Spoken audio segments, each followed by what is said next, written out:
Reed Medical Center. Joining us with an update, his attorney and former New York City Mayor Rudy Giuliani. Obviously happy this morning, of course, because the Yankees won. But before we get to the business at hand, sir, how did your most recent test come back? Well, I took one yesterday, and I got the result last night. It was negative, thank goodness. Good. I'm just lucky. I can't figure it out. I was sitting next to Chris and Kellyanne for 3 days of debate prep. And myself, Jared, and Ivanka so far are the only ones in that room that haven't gotten it. So interesting. I'm keeping my prayers going for them because I kind of feel bad in a way. I mean, I don't want to get it, but I feel bad. Right. That they're suffering so much. All right, let's get to the president, obviously, now. It made news last week. It is the biggest news potentially of the last month, if not the last year. Do you agree with the president's recent message of do not be afraid of COVID? Wow. Well, I mean, that's a message that could be historic. I mean, it reminds me of Roosevelt's message at the beginning of his administration. The only thing you have to fear is fear itself. The reality is that there's been, at the beginning of COVID, some of that fear and some of that excess was necessary because we didn't know what we were dealing with. Now, COVID is very dangerous, but so are a lot of illnesses. And there are ways to deal with it. There are reasonable ways to prevent it and unreasonable ways to prevent it. And then there are cures now. There are things that put it in a category where 99% of the people, 98% are going to survive and more. And when you get to young people, young people is below 60, the mortality rate is very, very small. So we know the population that has to get the most care. In a way, at the beginning, we were spreading it out too much. We were giving care to people that are not going to get it and not going to die from it. And in the case of New York and New Jersey, we were really handling the elderly very poorly. So now we know where the care has to go. We have a rational approach to it. We've got numerous medicines, by the way, none of which existed. It's all due to Project Warp Speed that they're there. They're all due to the fact that we have a compulsive president who gets things done for us. There's nobody that would in a million years believe that Biden could get this done. I mean, he'd been in a basement for 6 months. Sir. And then he would have started to deal with it, and we'd all be dead.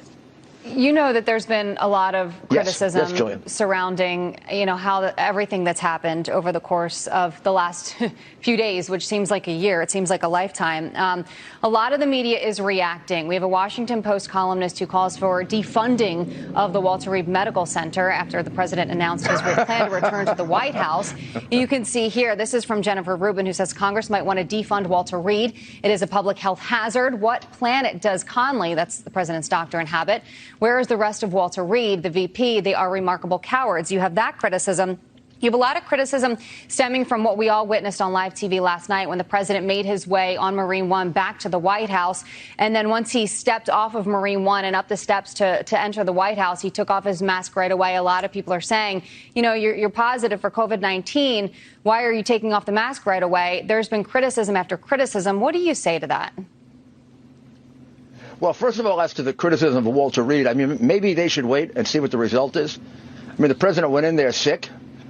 They made it very sick, and the president walks out looking pretty darn healthy. They must have done a good job. I mean, that's a great hospital, and it's ridiculous.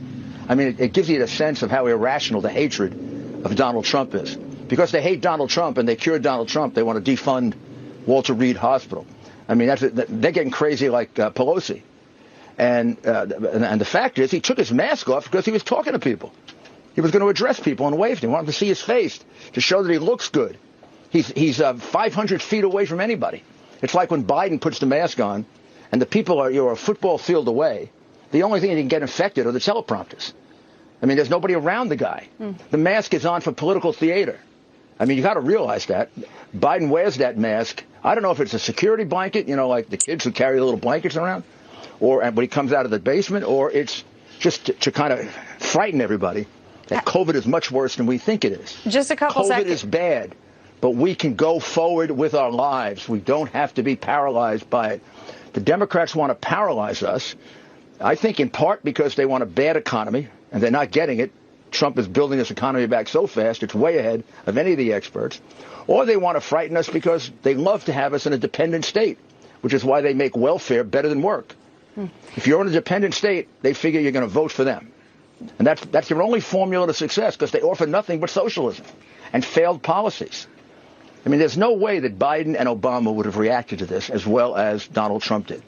We have much. Their reaction to H1N1 was pathetic.